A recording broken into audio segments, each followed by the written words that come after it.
کے لیے. حدیث شریف میں ہے، شاہ صاحب نے نقل کیا ہے فتح العزیز کے شروع میں، جو یہ چاہے کہ اس کا دن بخیر گزرے، کوئی حادثہ نہ ہو، کوئی گلہ شکوہ نہ ہو، کوئی نقصان اور تباہی نہ آئے، کوئی آفت اور سازش نہ بنے، چاش کی 4 رکعت پڑھا کرے. سورج نکلنے کے 1 گھنٹے بعد، سورج نکلنے کے فوراً بعد تو اشراق ہے، اور 2 رکعت پڑھنا بہتر ہے. ترمذی شریف کی حدیث، نسائی، ابن ماجہ، اس کا ثواب حج اور عمرے کا ہے. اور اس کے 1 گھنٹے سے لے کے 3 گھنٹے تک چاش کا وقت ہے، جس کو صلاۃ الضحیٰ کہتے ہیں. دحت الشمس، سورج کی شعاعیں زمین بھر گئی. ترمذی شریف میں یہ 4 رکعت جو پڑھے گا، اللہ اس کے دن بھر کے غموں کے لیے، تکلیفوں کے لیے، مصیبتوں کے لیے کافی ہو جائے. ہاں، یہ کون پڑھے گا؟ نمازی پڑھے گا. اس نے فجر پڑھی ہوگی. ایسے کوئی بے حیا و بے شرم نہیں ہوتا کہ وہ فجر جیسے فرض نہ پڑھے اور چاش پڑھے. ایسا کوئی نہیں ہوتا. وہ مجنون ہوگا، فیتداوی او زندیق فیقتل.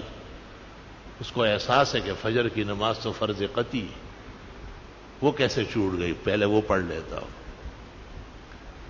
اس لیے بہت سارے علماء عید کے دن لوگوں کو کہتے کہ تم عید میں تو آئے، فجر کہاں پڑھی؟ جنہوں نے نہیں پڑھی وہ پہلے پڑھ لے. نمازوں کا سلیبس صحیح رکھنا یہ مومن کے ایمان کا تقاضا ہے. قرآن و سنت سے پتہ چلتا ہے کہ ایمان جب کمال کو پہنچتا ہے تو نمازیں محفوظ ہو جاتی ہے، اور نمازوں میں جو ہیر پیر ہے، کمی زیادتی ہے، حقیقت میں ایمان کا نقصان ہے. ایمان میں خرابی ہے، ایمان میں کمی کوتاہی ہے، اس لیے نمازیں نصیب نہیں ہو رہی ہے. امام بخاری تو کہتے ہیں کہ نماز اور ایمان ایک چیز ہے. نماز پڑھتا ہے تو مومن ہے، نماز نہیں پڑھتا ہے تو نہایت خطرہ موجود ہے.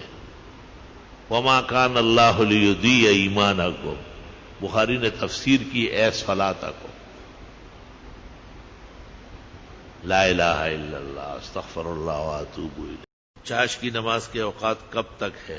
1 گھنٹے تک اشراق ہے، 1.25 گھنٹے تک، اور اس سے لے کر 3 گھنٹے تک چاش کا وقت. وقت مکروہ تک چاش ہے. اشراق کی کتنی رکعتیں؟ رکعتیں تو زیادہ بھی ہو سکتی ہے، افضل 2 ہی ہے. ترمذی شریف کی جو روایت اس باب میں نص جانی گئی ہے، اس میں صریح ہے کہ ایک آدمی نے فجر جماعت سے پڑھی، بیٹھا رہا، سورج نکل آیا، کھڑا ہو گیا، 2 رکعت پڑھی.